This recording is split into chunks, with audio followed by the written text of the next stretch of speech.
Quickly, yep. Make sure you've got your books. We're going to start on page 185. I know we've done a lot of these for notes, but because we had to backtrack and walk. Yeah, just go quickly, please. But I want to be sure to walk through these with you because we did a lot of review and backtracking. So we're going to walk through what we talked about before. It should be all done, hopefully. So if not, take this as an extra opportunity to get it done. And then we're going to practice. Thanks.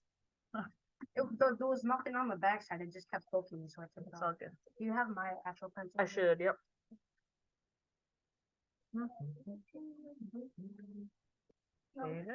Aiden.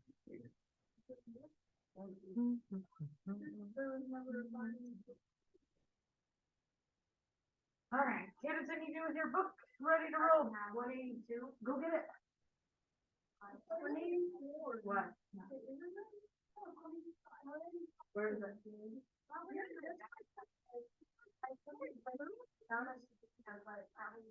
Okay, well, grab a piece of paper then and follow along with us. You need to be at a seat with a piece of paper. You don't need your Chromebook right now. All right, here we go. 185. We talked about rational numbers. We talked about their additive inverses or their opposites, right? So the opposite of negative 3/4 is 3/4.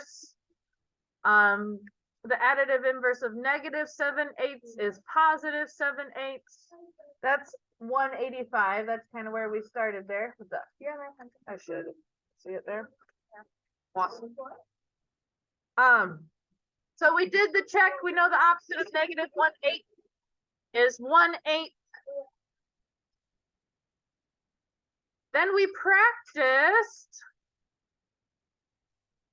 adding decimals and finding the opposite of that. Then we talked about which words mean negative. When would we take the opposite of something? When we are losing, donating, or spending, that would be taking away from us, or negative. The opposite. Yeah, donating. Spending. No. Receiving? Yeah. I guess. I don't know. All right. So then we checked what was the total amount. So we said 12 plus this to get the total. Then we want to know how would she end the week with 0? Well, she would need to do the opposite of that. So which one of those things would show the opposite? We chose spent there. So we looked at what it means in real life and how we're there. 187, we talked about terminating versus non-terminating decimals, right? Remember, our fraction bar means divided by. So when we do 1 divided by 4, we would get 0.25. When we would do 3 divided by 8, we would get something that also terminates. 7/10, we could really write with 7 in the tenths place, 0.7, that's terminating. But some of them go on forever and would repeat when we put them into the calculator, right? So when we're combining things, we can change them to decimals if they're terminating. But if they're non-terminating, we might have to change the decimals to a fraction in order to add those. That's why this gets a little bit tricky, right? So also we have to remember that if a fraction is negative, we could make the numerator negative, or we could make the denominator negative. But can we make the numerator and the denominator negative?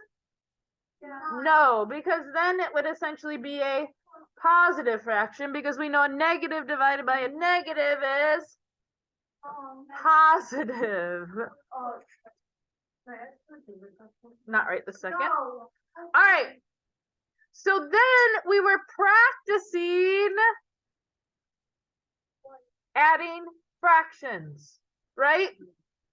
So we are finding common denominators, and this is one of the things we practiced in our review packet that we went through. We are finding common denominators, but first we actually had to do what? We changed these to improper fractions. Then we found they already had a common denominator. Do we ever add the denominators when we're adding and subtracting fractions? No, we just need the denominators to be the same, and they stay the same, right? Yeah, because I was gonna say stay and same at the same time. All right, so negative 32 plus 11. We have to remember our integer rules here. When our signs are different, we found the difference, big minus little. And since our bigger one was negative, our answer was negative. And then we kept our denominator the same. Then essentially we had to simplify, right? Remember how to simplify? We have to divide by the greatest common factor, or divide by any factor until they don't have any common factors besides one.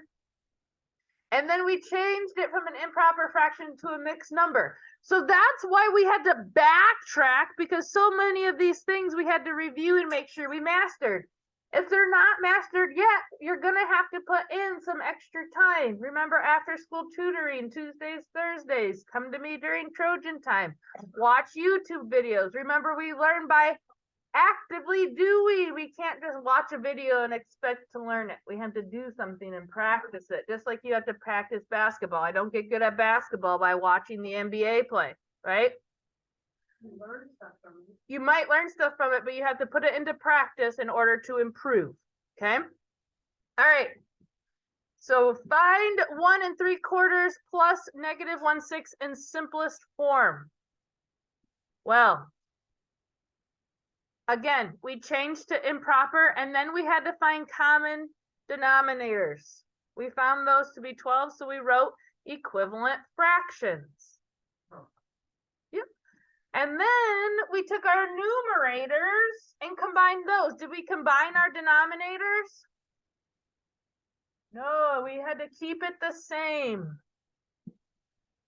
All right, so then they took this improper fraction and we made it into a mixed number. Both would be correct. Okay, remember all of this? We practiced with this. If you haven't done this, these would be great practice problems. Now, here's where we are, and here's where we're going to have to practice a lot of adding rational numbers. Well, if we can easily change these into fractions or into decimals, that would be the way to go, right? Here, it looks like we changed them into decimals, because negative 2/5 is like negative 4/10. So we wrote it here. And so we said 2 3/10 minus 4/10 is this.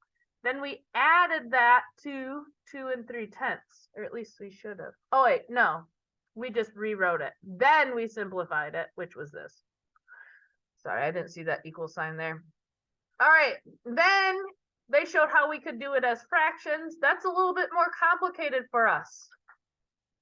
Remember, it helps us to know how to say our decimals so we can rewrite them as decimals. So that's what we did here. So you have to decide if you're changing and can change everything to decimals without it being repeating, or if you have to change them to fractions. So that's what happens here. We cannot change 1/3 here on page 190 under example 6. Are you with me on 190? We can't change 1/3 to a decimal because it's a repeating decimal. So we have to change everything to a fraction or a mixed number. So that's what we do here. There are some that you should definitely know, like 25 cents is 1/4 of a dollar. So you should know that 0.25 is the same as 1/4. And then we have to follow all those steps. It's a long, tedious process. Look at how many lines it took them. So we have to stay neat and organized. So 1/6 is another one that's a repeating decimal. So we can't change these into decimals. We have to change the decimals into fractions. Then we have to find common denominators. Okay, so some of these get pretty ugly. So same thing here. If it's easy and is not a repeating decimal, what's a great way to check if it's a repeating decimal? Use your calculator. 3 divided by 5, 1 divided by 2. That'll get you a decimal real quick, right? Numerator divided by denominator gives us our decimal. Then we can add common rational numbers. Okay, so we already did the check here. These were not repeating decimals, so we could use it. But some of these you may not be able to, right? All right, so let's look at the practice today. The additive inverse also means what? It also means the opposite. So if it's positive, we're going to write it as negative.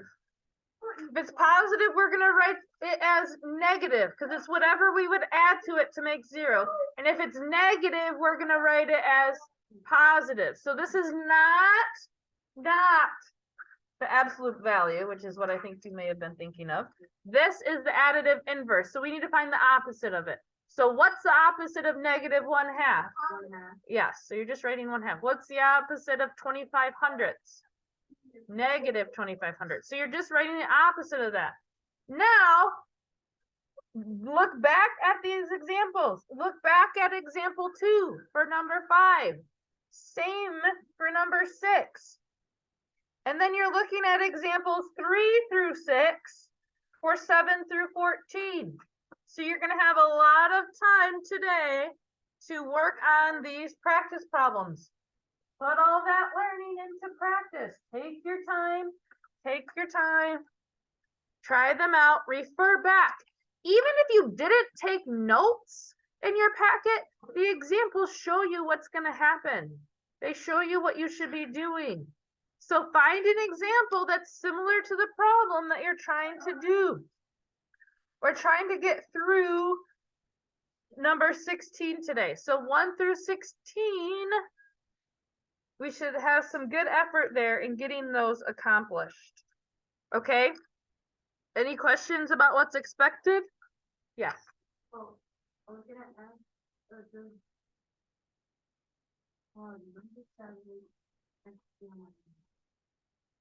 So you could keep these as mixed numbers, right? 3 minus 1 is 1.